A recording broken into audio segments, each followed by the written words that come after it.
children always followed him when they saw him hopping by. A funny walk, a funny man, a funny, funny, funny man. He made them laugh sometimes. He made them laugh, oh yes he did, he did, he did, he did, he did. Oh how he made them roll. One day he took them to a place he knew, a special place, and told them things about this world, this funny, funny, funny world, which made them laugh sometimes. He made them laugh, oh yes he did, he did, he did, he did, he did. Oh how he made them roll. Then the funny little man who made them laugh, sometimes he did, revealed to them his special plan, his very special funny plan, knowing they would understand and maybe laugh sometimes. He made them laugh, oh yes he did, he did, he did, he did, he did. Their eyes grew wide beneath their lids, and how he made them roll.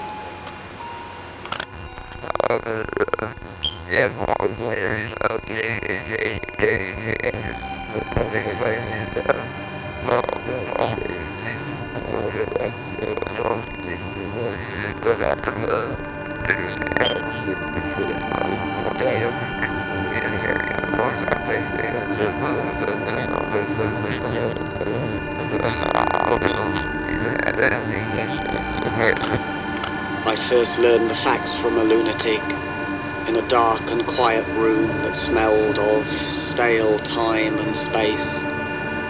There are no people, nothing at all like that. The human phenomenon is but the sum of densely coiled layers of illusion, each of which winds itself upon the supreme insanity that there are persons of any kind, when all there can be is mindless mirrors, laughing and screaming as they parade about in an endless dream. But when I asked the lunatic what it was that saw itself within these mirrors as they marched endlessly in stale time and space, he only rocked and smiled.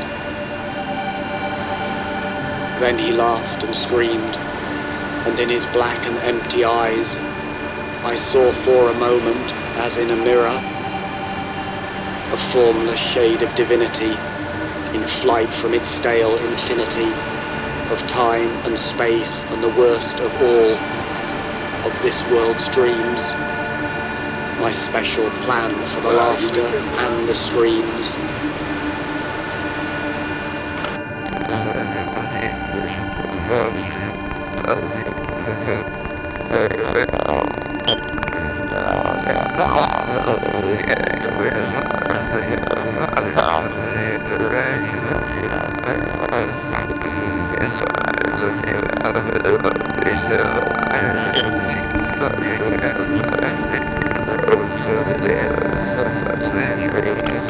We went to see some little show that was staged in an old shed past the edge of town, and in its beginnings all seemed well.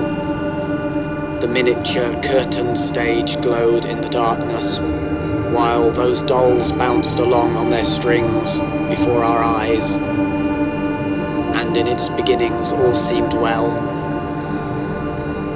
But then there came a subtle turning point which some had noticed, and I was one who quietly left the show, though I did not, because I could see where things were going, as the antics of those dolls grew strange, and the fragile strings grew taut with the tiny pullings of tiny limbs. The others around me became appalled and turned away and abandoned the show that was staged in an old shed past the edge of town. But I wanted to witness what could never be. I wanted to see what could not be seen. The moment of consummate disaster, when puppets turned to face the puppet master.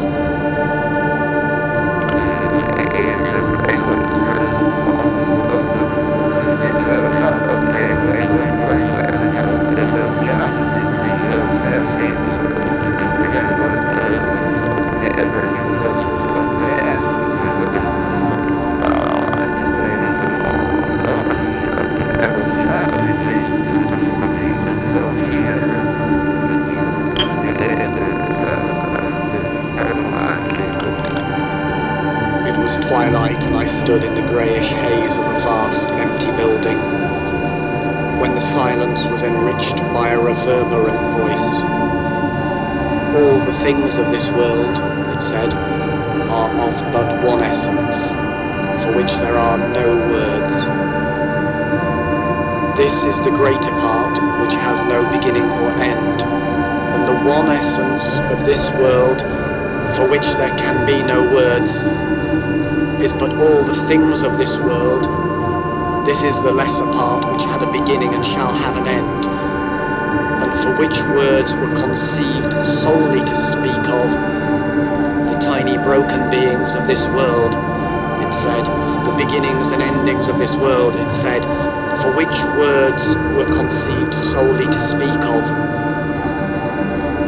Now remove these words, and what remains, it asked me, as I stood in the twilight of that vast empty building, but I did not answer. The question echoed over and over, but I remained silent until the echoes died, and as twilight passed into evening, I felt my special plan, for which there are no words, moving towards a greater darkness.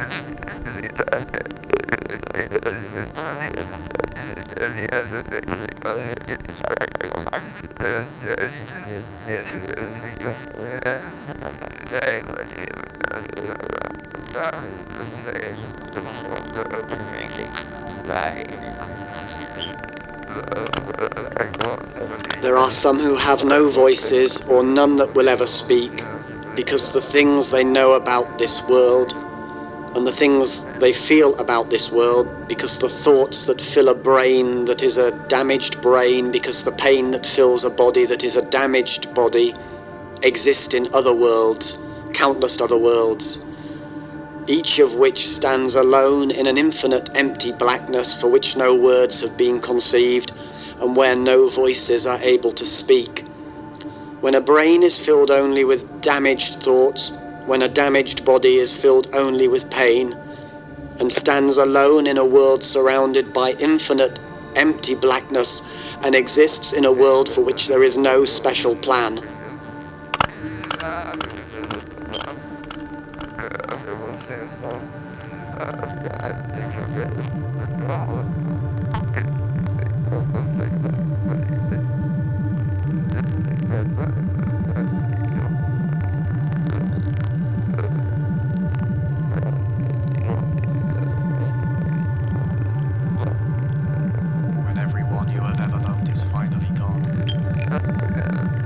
When everyone you have ever loved is finally gone, when everything you have ever wanted is finally done with, when all of your nightmares are for a time obscured as by a shining brainless beacon or a blinding eclipse of the many terrible shapes of this world, when you are calm and joyful and finally entirely alone, then in a great new darkness you will finally execute your special plan. When everyone you have ever loved is finally gone, when everything you have ever wanted is finally done with, when all of your nightmares for a time obscured as by a shining brainless beacon or a blinding eclipse of the many terrible shapes of this world, when you are calm and joyful and finally entirely alone, then in a great new darkness,